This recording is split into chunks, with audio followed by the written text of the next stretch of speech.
"You're terrible at cooking, James.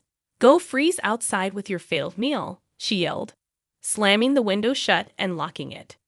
I hurried to the window, pleading for James to open it as I pounded on the glass. But he just smirked and closed the curtains. The cold started to creep in, and I began to shake. My body, warm just moments ago from the heater, was quickly losing its heat.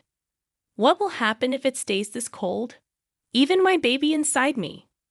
I was about to faint from the freezing cold when someone suddenly reached out to help. "Are you okay?" The next day, I came back home with him. James was outside, freezing naked. I was stunned at the sight, but Liam stepped forward. "Isn't that what you said? If you can't cook properly, then freeze outside." Liam gave James a stern look and spoke in a cold tone. James, shivering in the yard, could barely muster a response. "I'll call for an ambulance out of kindness. Emily, do you have anything to say to him before it arrives?" I nodded and stepped closer to James. "My name is Emily Smith. I'm 28 years old and stay at home. When I was working, my mom got sick and passed away. Then, my dad suddenly died from a heart problem. I was left all alone since I'm the only child. It was really hard being by myself, but I kept busy with work. Emily, are you okay? You seem stressed." During that tough time, my husband James was there for me. He comforted me when I felt sad and alone. Eventually, we fell in love and got married after dating for a few years. "We're so happy to have such a wonderful woman in our family," my in-laws said. "James, you've brought home a great lady." After our wedding, I moved in with James' family, and we all got along great. "Emily, I saw a new cafe near the train station on TV. Let's check it out sometime," James suggested. "Sure, I'd love to." I especially bonded with my mother-in-law, and we made it a tradition to go out for a meal once a week. I also connected well with my father-in-law, who enjoys cooking, and we've cooked together in the kitchen a few times. "I'm happy you're getting along with my family, but what about my younger brother?" "He can be a bit of a handful," James asked. "Oh, he's fine.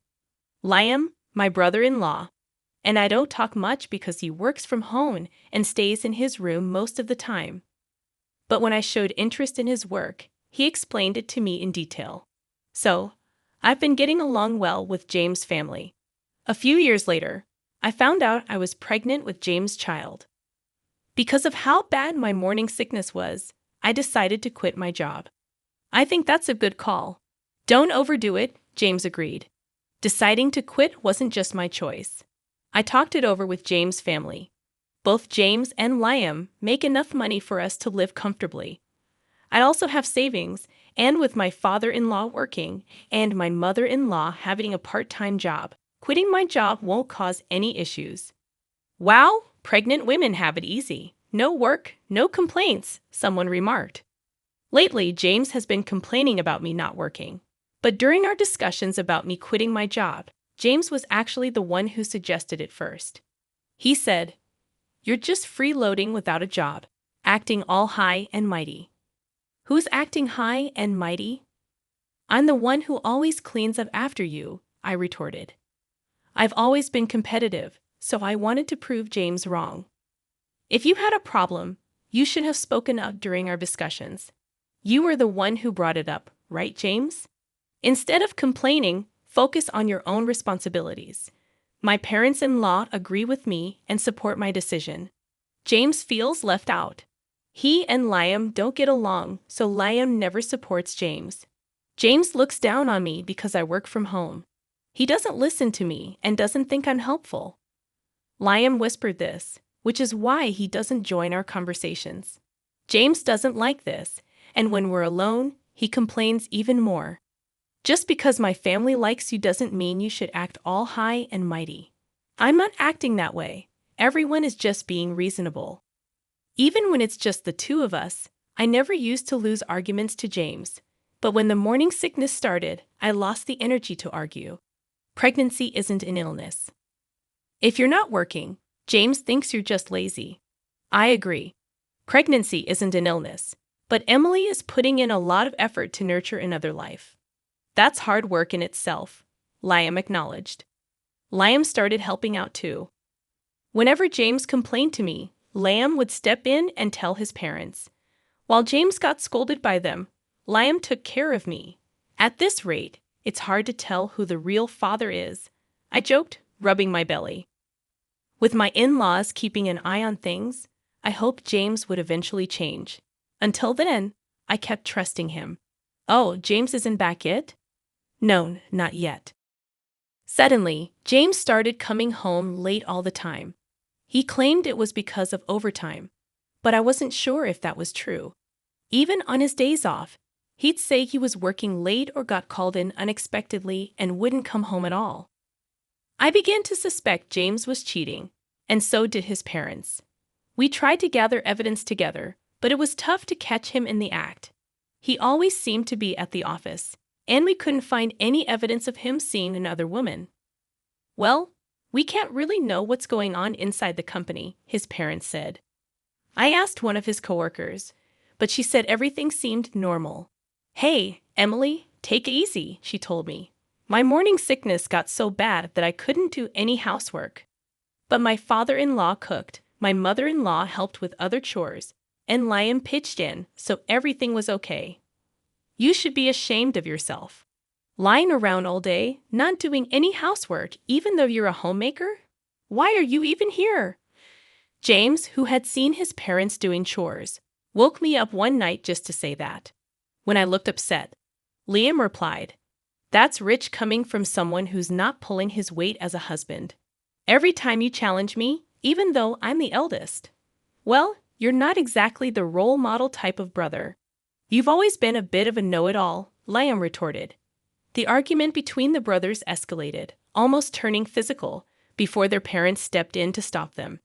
After hearing what happened, their parents scolded James, saying, "That's enough.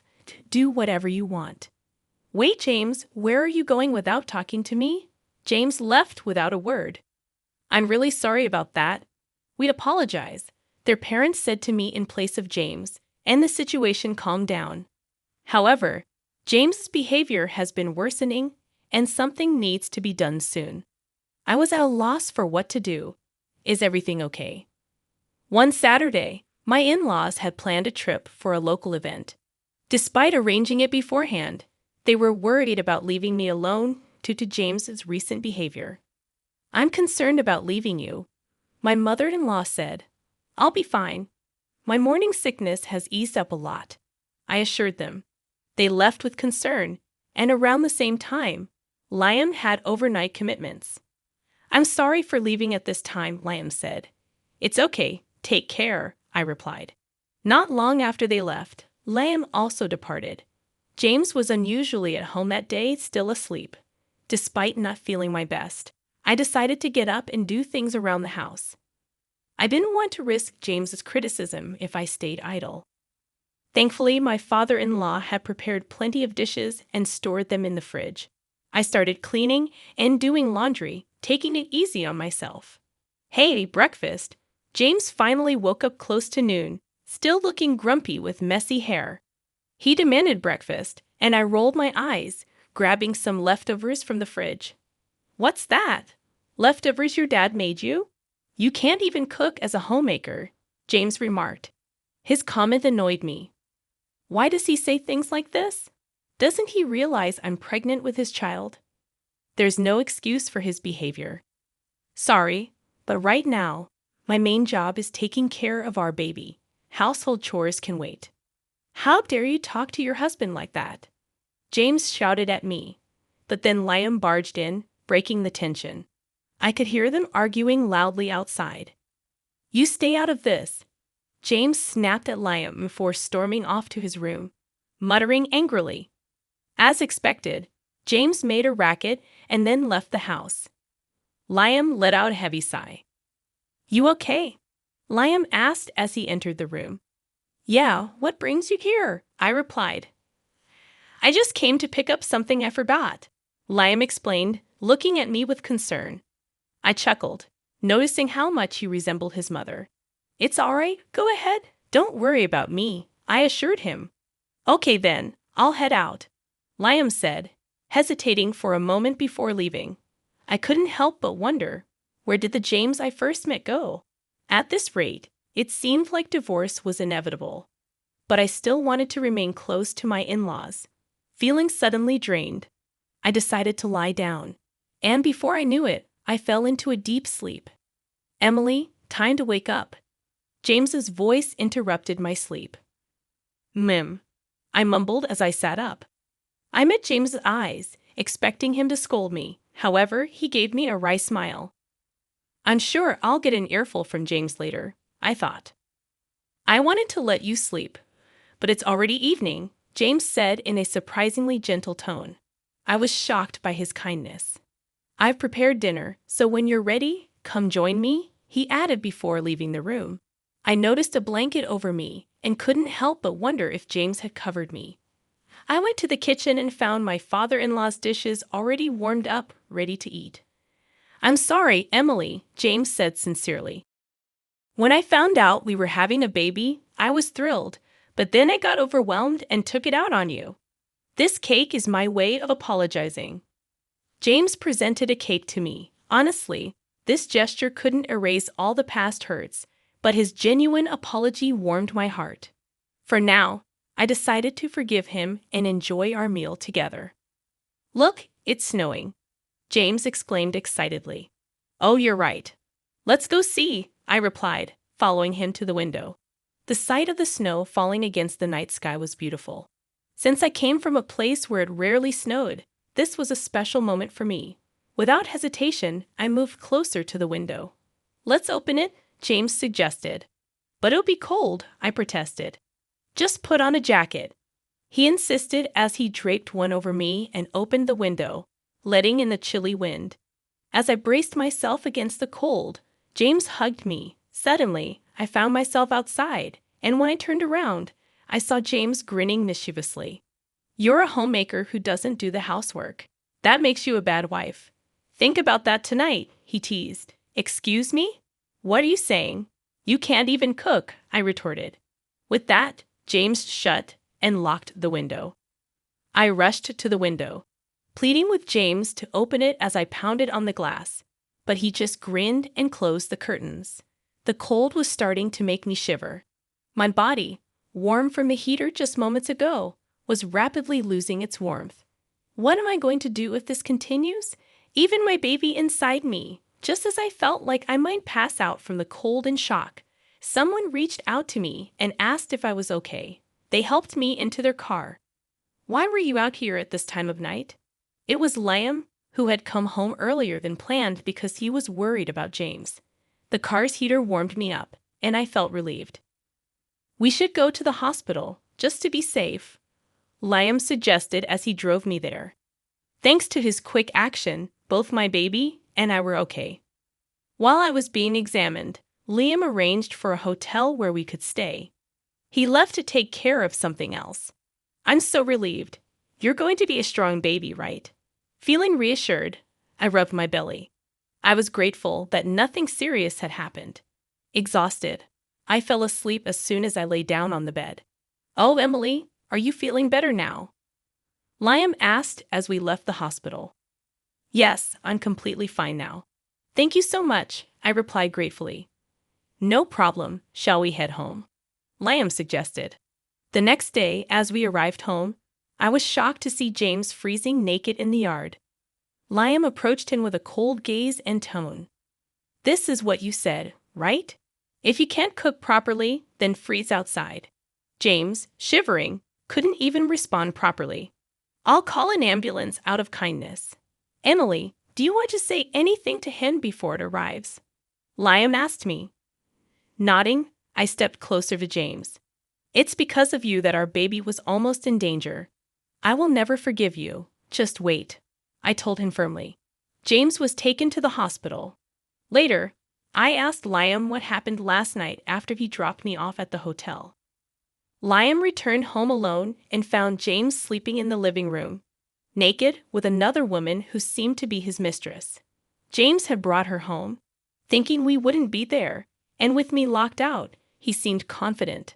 Liam, furious, threw James out of the house in his birthday suit, telling him to think about his actions. Then Liam interrogated the shocked mistress, gathered evidence, and sent her back to her place. It turned out she had a family too. By the time Liam informed them of everything, dawn was approaching. He took a short nap in the car and then came to pick me up. That's how everything unfolded. I've talked to my parents. They said they're coming home today. Liam told me with a gentle smile, staying by my side until they returned. It's going to be okay now, Liam. Thank you so much, I said gratefully. Nah, I just did what needed to be done. Thanks to him, I could feel safe at home, Liam replied. I'm so sorry, that idiot. I can't apologize enough. James immediately apologized upon their return and faced their wrath. James was forced to pay child support, and it was decided that he would be kicked out. I'm so sorry. It was just a mistake, Emily. I truly love only you, James pleaded, but I ignored him. I wish he'd stop treating me like a fool, I thought to myself. Suddenly, James became aggressive, raising his hand at me. Enough is enough, my damn son. Liam intervened, grabbing and twisting James's arm. With the help of my father-in-law, James was easily overpowered, and I felt relieved. I really just lost my mind for a moment. Emily, James said remorsefully as he was thrown out by the two men, while I was comforted by my mother-in-law. He was pathetic until the very end, I thought to myself. As for James, that's all I ever thought. By the way, Liam's pretty strong, isn't he? Considering what just happened and how he tossed a full-grown man outside, Emily remarked. Oh yeah, he used to do combat sports back in the day. I wouldn't recommend trying that move on just anyone though, Liam said with a smile. Emily felt a flutter in her heart at his smile, and her mother-in-law laughed upon noticing. With such good looks and strength, it's surprising he doesn't have a girlfriend, her mother-in-law teased. Liam bashfully looked away, which Emily found endearing. From then on, Emily decided to stay and be cared for in her in-laws' home since she had no other family or reliable person to turn to. If you'd allow, I'd love to hold your baby, her mother-in-law said. Of course, anytime, Emily replied. Right now, the four of us are eagerly awaiting the birth of my precious baby, Emily thought to herself. Talking to Liam, Emily found out that James the Fair was with a junior from his office. No wonder she wouldn't spill the beans when asked, Emily thought. The two of them were sneaking around and getting cozy at various spots. Once I reported it to the junior's husband, he did a thorough investigation. With that evidence, my divorce process went smoothly. Both of them got fired for fooling around during work hours and for claiming their dates as business expenses, Emily recounted. Thank you for all the help, Emily said to Liam. Well, it's only natural to want to help someone you love, right? Liam replied, his face turning beet red. Wait, what? Emily was surprised, and both of them blushed. Then Emily found out that Liam had feelings for her for a long time. I always thought I should hide these feelings, Liam confessed. I never imagined he felt that way about me, Emily thought. Honestly, I'm not ready to be in a relationship like that right now, Emily said. I understand, but if you can wait a bit, I want to explore these feelings, Liam said. Emily smiled, and Liam smiled back happily. I'm going to do everything I can to make you see how much I care, Liam declared. Okay, I'll be ready for that, Emily replied. Liam's parents overheard their conversation during dinner, which was really delicious. Looks like Liam has a girlfriend now, his mother teased. Liam blushed and responded playfully. Both his father and I laughed at that, Emily remembered. Afterwards, I gave birth to our lovely daughter right on time, Emily proudly shared. She's so cute. Congratulations. She looks just like Emily, adorable, Liam's parents said. I don't want to let her go, Liam said happily, embracing his role as a father. Years later, I happily married Liam again, and our daughter calls him Daddy. Liam adores her. Emily remembered fondly. I think our next child will be a boy, Liam guessed. Yeah, that would be cool if he's like me. But having a boy who looks like you would be awesome too, Liam added. I'm pregnant with our second child now. Our daughter is thrilled about becoming a big sister, Emily said happily. We're all thinking of names together. It seems like our daughter's suggestion might win, Emily laughed. I'm going to make Emily our daughter and the new baby happy, Liam promised. Don't forget about yourself in that promise, Emily said with a smile. We're planning to live happily ever after, all 6 of us together, having fun and getting along. That's our plan, Emily concluded. We can't wait to go out together as a family once the new baby arrives.